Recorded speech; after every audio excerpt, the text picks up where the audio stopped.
H 퍼스트 클래스 조창훈입니다. 저를 위한 박수는 아니었고 조성준 씨 박수 차용했습니다. 지난 1월 6일 날 서울대 입학본부에서 교사연수회를 했었습니다.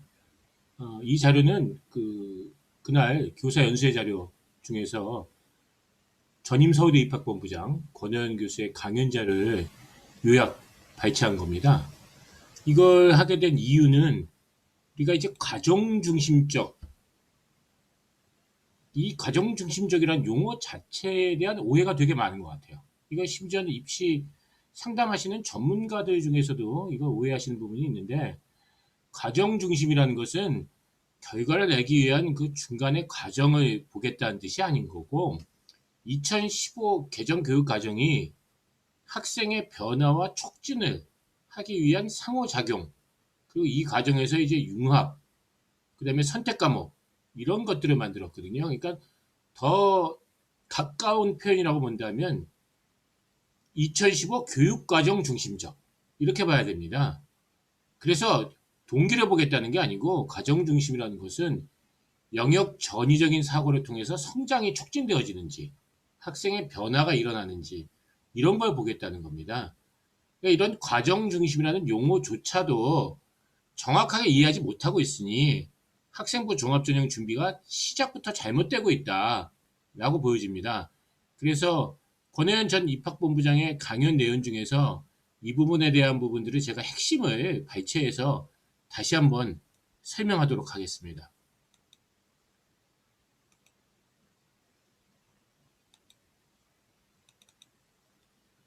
자, 우선 가정중심적이라고 하는 게 우리 학교 교육이 2015 개정교육과정에서 어떻게 변했는지를 먼저 봐야 되죠.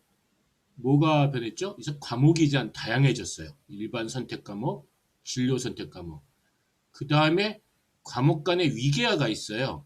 통합과학, 과학탐구실험, 물리1, 물리2, 물리실험, 고급물리.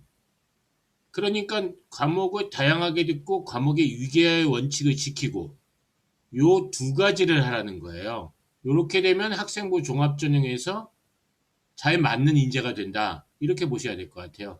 그러니까 2009 교육과정 때는 이런 것들이 들어오기 전이었기 때문에 그때 당시에 학생부 종합전형 준비하는 방식하고는 완전히 다르다. 그러니까 지금 현재의 방식이 올해부터 고려대학교, 서강대학교 같은 데가 자소서를 보지 않는 이유가, 자소서를 보지 않아도 가능하게끔 학생부 안에서의 과목 선택에 따른 세부 능력 특기사항, 이 평가의 요체가 되었다라고 봐야 될 것 같고, 이게 더 발전하는 모습이 이제 고교학점제다, 이렇게 보시면 될 것 같습니다. 그러니까 이런 식의 2015 교육과정이 개정되어진 것 자체가 변화된 시대에 대한 요구다라고 보셔야 될 것 같아요. 그런데 또 하나 오해하지 말아야 될 것은, 과정 중심적 평가를 한다고 해서 내신을 보지 않냐? 그렇지 않습니다. 이것은 이제 서복 선생님이 2019년도에 현황 조사한 것인데, 96개고 중에서 지금 학생부 종합전형에서 정량평가를 주로 하는 곳, 이게 36개교나 됩니다. 그러니까 여기는 사실상 거의 내신만 본다는 거예요. 그리고 이제 정량평가와 정성평가를 혼용하는 곳, 이게 32%입니다.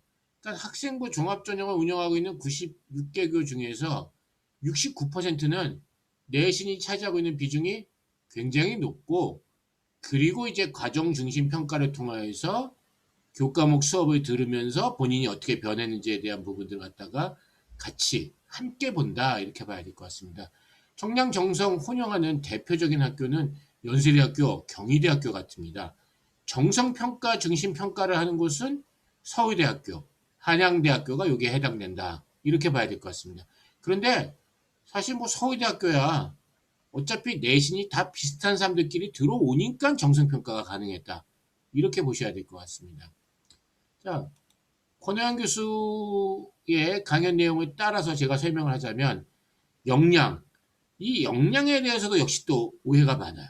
학업 역량이라고 하니까 역량을, 분야에 대한 지식을 많이 알고 있는 것을 역량으로 오해하는데, 역량은 그게 아니고 맥락에 맞게 하고 반성, 그리고 변화, 요게 이제 역량입니다. 그러니까 학업 역량을 봅니다. 라고 해놓고서 거기다가 그럼 심화 과목을 뭘 들어야 되겠습니까? 라고 얘기한다면 그건 능력 중심적 사고입니다.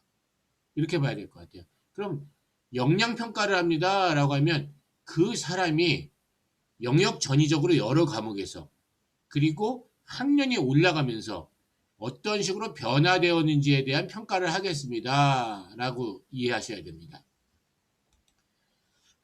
역량 기반 교과 설계에서는 교과 역량과 핵심 역량이라는 것이 있어요. 핵심 역량은 제가 설명을 드렸던 빅 아이디어.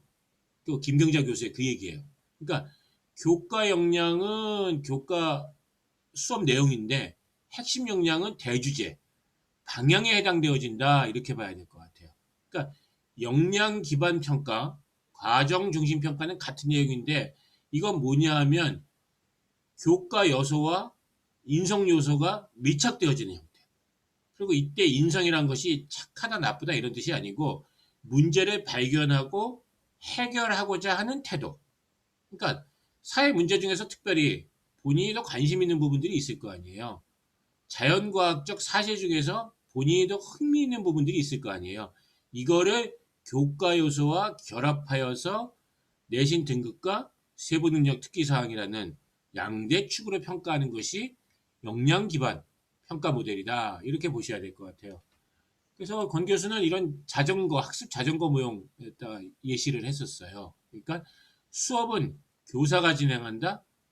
그게 아니고 학생과 공동으로 운영한다. 그래서 필요한 건 뭐다? 검토하고 계획 세우고 피드백 받고 개선하는 것. 그러니까 자기소개서상에서도 중요하다고 생각하는 것이 뭐냐 하면 시행착오예요. 그런 부분들이 들어오는 것이 이제 과정중심적 평가다. 이렇게 보셔야 될 것 같아요. 그러니까 과정중심적 평가는 2009 교과과정 때는 교과 수업과 비교과 활동이 분리되어 있었어요. 그래서 그때 버릇이 남아 있어서 동아리는 뭐예요? 봉사는 뭐예요? 라고 얘기를 하는 건데 2015 교육과정 그리고 이제 고교학점제로 점점 발전해 나가는 지금의 모습은 교과의 활동이 교실 수업으로 흡수되는 형태였거든요. 그렇기 때문에 이번에 자기소개서 문항도 수정이 된 거예요. 자신의 진로 분야와 관련되어서 의미 있는 학습경험 활동, 학습경험과 활동을 통합해 놨잖아요. 그러니까 이것이 상호 의존적이라는 거예요. 활동을 통하여서 학교 수업이 더 충실해지고 학교 수업에서 궁금한 점이 다시 활동을 통해서 보완되어지고 이렇게 해서 교과, 비교과 활동 나누는 것은 2015 교육과정 도입 전 형태의 학생부 종합전형의 모델이다. 이렇게 이해하셔야 될 것 같아요.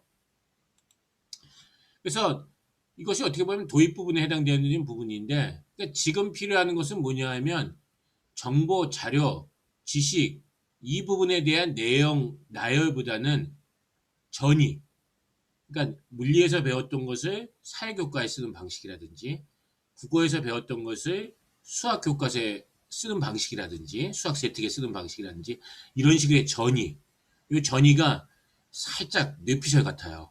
그러니까 뇌피셜을 좀 할 수 있는 좀 극단적으로 표현하면 그렇게 되는 거예요. 그렇게 해야지 어떻게 되냐 알고리즘을 이기는 인간의 사고력을 신장시킬 수 있다. 그래서 그걸 바탕으로 인공지능 시대에 맞는 미래 교육이 된다. 이렇게 이해하셔야 될 것 같아요. 그래서 이제 그럼 다음에 이제 2028은 어떻게 되겠냐? 그건 뭐 이제 여러 가지 논점들이 나오는데 이게 뭐 꼭 그렇게 될 수 있을지 대선이 또 2022년에 있기 때문에 2022년 발표보다는 좀 2023년도에 될 가능성이 더 높지 않냐라고 해서 그건 뭐 가볍게 보셔야 되는 문제 아닌가라는 생각입니다. 그러니까 유턴식 사고 방법이라고 하는 것은 나누는 방식이에요. 교과 활동은 뭐고 비교과 활동은 뭐고 비교과 활동도 다시 뭐 자동 봉진 이렇게 나누는 방식이 이제 유턴식 사고 방식이에요. 그러니까 유턴식 사고 방식은 수능과 교과 내신과 학생부 종합전형과 이 셋이 좀 분리되어져 있었어요. 그러니까 2015 교육과정과 고교 학점제의 목표는 이렇게 분리되어져 있는 요소들의 상호작용을 이해해서 좀 통합적으로 수능도 준비할 수 있고 내신도 준비할 수 있으면서 학생부 종합전형도 준비할 수 있는 그렇게 되면 이제 좀 전형 단순화가 되지 않겠어요? 그런 거에다 목적을 두는 거예요. 그렇기 때문에 현재 학생부 종합전형에서 가장 중요하다고 생각하는 것은 과목의 위기에 맞는 과목 선택을 적절하게 해서 3학년 때 수학 과제 탐구나 사회 문제 탐구 같은 곳에서 세특을 통하여서 결국 앞에서 보여줬던 세특이 보다도 완성되어지고 성장되어지는 모습을 보여줘야 된다. 그렇게 보셔야 될 것 같아요. 그러면 그 성장의 궁극적인 목표는 뭐냐? 그건 뭐 대학들에 따라서 좀 다를 수는 있겠지만 적어도 서울대학교 입장에서는 공익 실현, 그렇죠? 사회적 약자 보호, 불평등의 해소, 환경의 보호, 이런 문제들 같은 것들에 대한 것들이 자신의 이익과 자신의 대학 진학, 자신의 직업이 아닌 이런 좀 더 큰 빅 아이디어의 마지막 목표라는 것은 결국 사회적 공익 실현이거든요. 공공선의 실현이거든요.